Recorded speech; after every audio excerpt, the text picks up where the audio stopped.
Welcome back to my channel. आज मैं start कर रहा हूँ कंसाइनमेंट अकाउंट। ठीक है, कंसाइनमेंट अकाउंट पे स्टार्ट कर रहा हूँ। जैसे कि आप देख रहे हैं यहाँ पर दो लोग हैं, एक एक्स है और एक वाई है। एक्स जो है वो आपका प्रिंसिपल है और वाई जो है वो एजेंट है।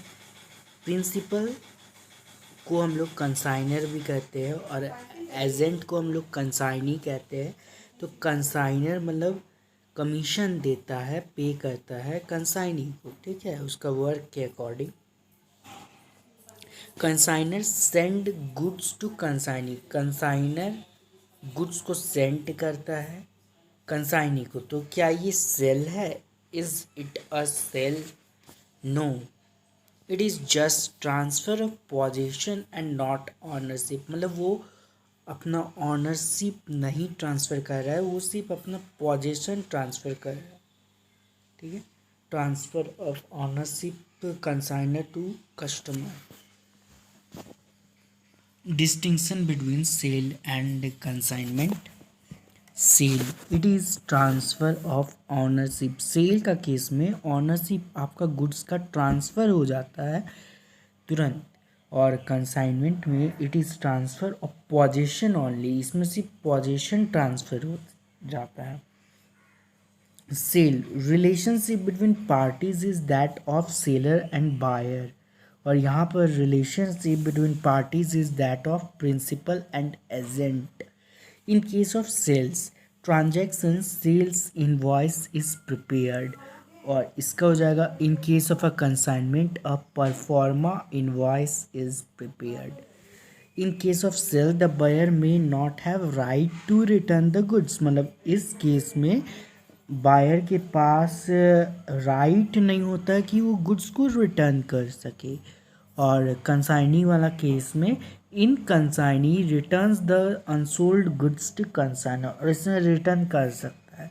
Buyer pays value of goods to seller, consignee does not pay the value of goods to consignor. Seller does not pay any commission to the buyer for purchase of goods. Sale का case में commission नहीं pay किया जाता है to the buyer for purchase of goods. और वही consignee और वही consignor pays commission to the consignee, उसको पे करता है on good sold by him. वो जितना सोल्ड करेगा उसका बिहाफ पे, मतलब उसको कमीशन मिलेगा कंसाइनर वाला में। After sale risk lies with buyer. और यहाँ पर सेल का केस में जो रिस्क है वो बायर पे रहता है, और इस केस में after good send to consignee risk lies with consignor only. यहाँ पर सिर्फ कंसाइनर के पास ही उसका रिस्क रहता है।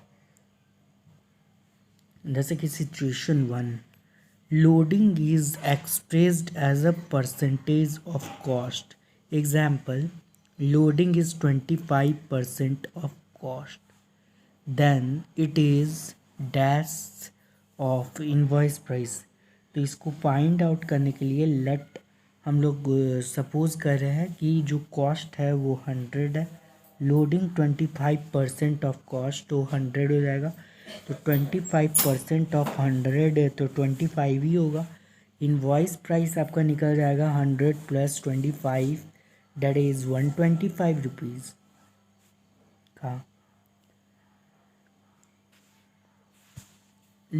दूसरा केस में loading is 10% of cost, cost का 10% मतलब वो लोडिंग है। Then it is dash of IP। Let the cost be 100, यहाँ पर फिर से सपोज किए कि 100 है, लोडिंग 10% ऑफ 100 हो गया, आपका 10 हो गया, और इनवॉइस प्राइस आपका निकल जाएगा 100 + 10 is 110 rupees. Situation 3, loading is expressed as a percentage of invoice price. Loading is 25% of invoice price, 25% है लोडिंग इनवॉइस प्राइस का। Then it is a dash of cost. तो हम लोग को सपोज करना है कि लेट इनवॉइस प्राइस भी 100, लोडिंग 25% ऑफ 100 हो जाएगा आपका 25, और cost equal to invoice price minus loading charges. तो आपका 100 माइनस 25 तो 75 आ जाएगा।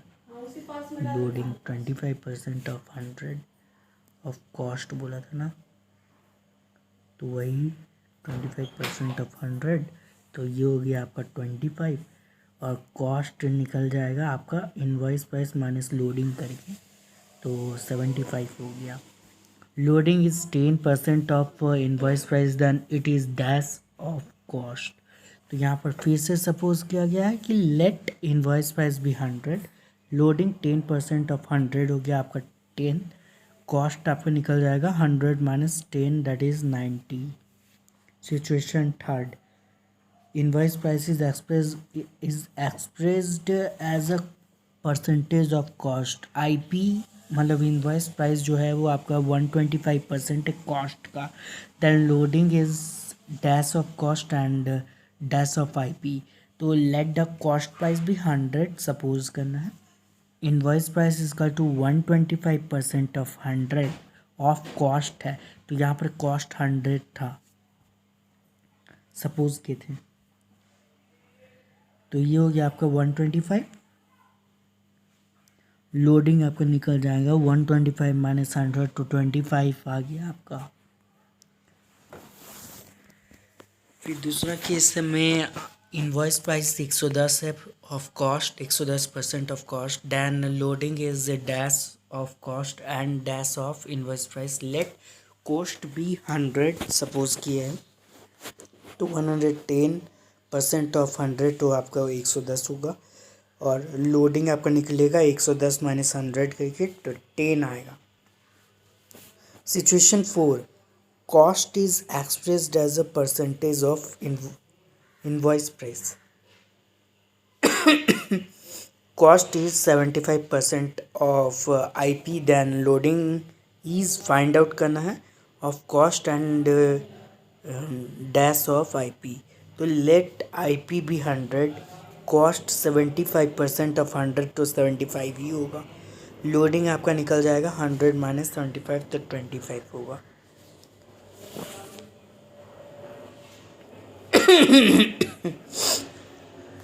Examples on loading for self practice. Cost 3 lakh है, loading is 25%, 1/4 of invoice price and 1/3 of cost. Loading इसका टू 1/3 इंटू 3 लाख कर दिया गया है, तो ये आपका 10,000 नहीं 1 लाख होगा। और इनवॉइस प्राइस इसका टू कॉस्ट प्लस लोडिंग करके, कॉस्ट प्लस लोडिंग करके आपका आ जाएगा 4 लाख है, 4 लाख है, ठीक है। कमीशन टू कंसाइनी, इसमें ना इसको मतलब 3 पार्ट्स में बांटा गया है, normal commission, special commission and del credere commission. Normal commission मतलब कि certain percentage of sales entered by consignee. Special commission certain percentage of surplus price released by consignee over and above a particular लेबल। Del credere commission हो गया आपका,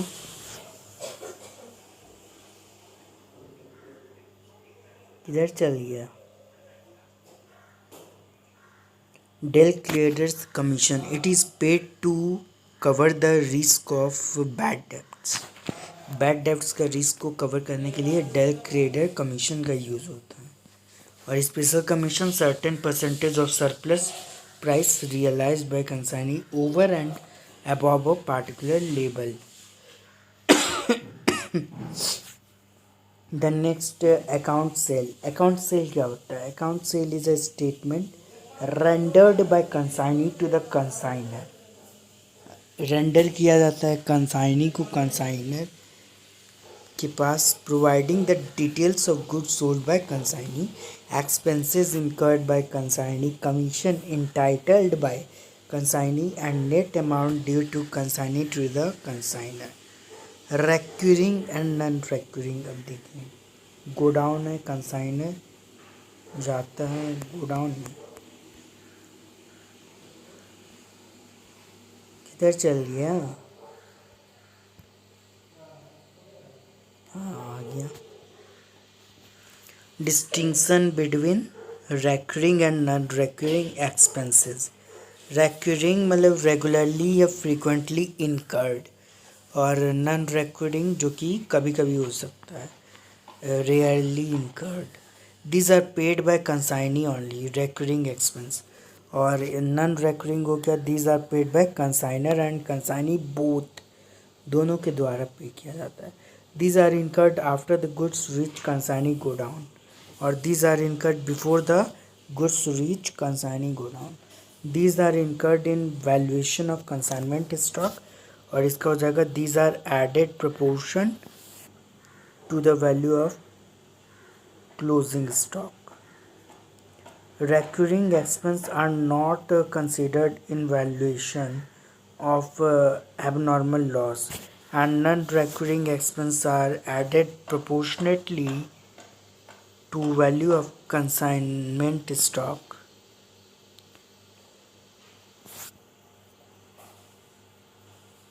example में आपका आ गया godown rent, watchman salary, advertisement. ये आपका हो गया आपका रेक्यूरिंग। और नॉन रेक्यूरिंग हो गया पैकेजिंग चार्ज, कभी कभी जो लगता है, clock dues, custom duty.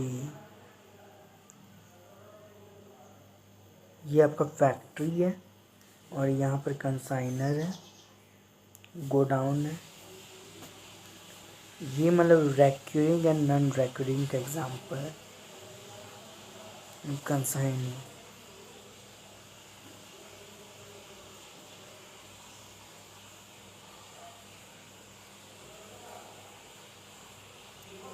valuation of consignment stock. Consignment stock refers to goods lying undersold with the consignee at the end at the consignment. It is valued as under invoice price of goods lying unsold with consignee. Add proportionate non-recurring expense of consignor. Add proportionate non-recurring expense of consignee, और फिर आपका value of consignment stock निकलता है। Note loading included in invoice price of consignment stock is reversed in the form of stock reserve.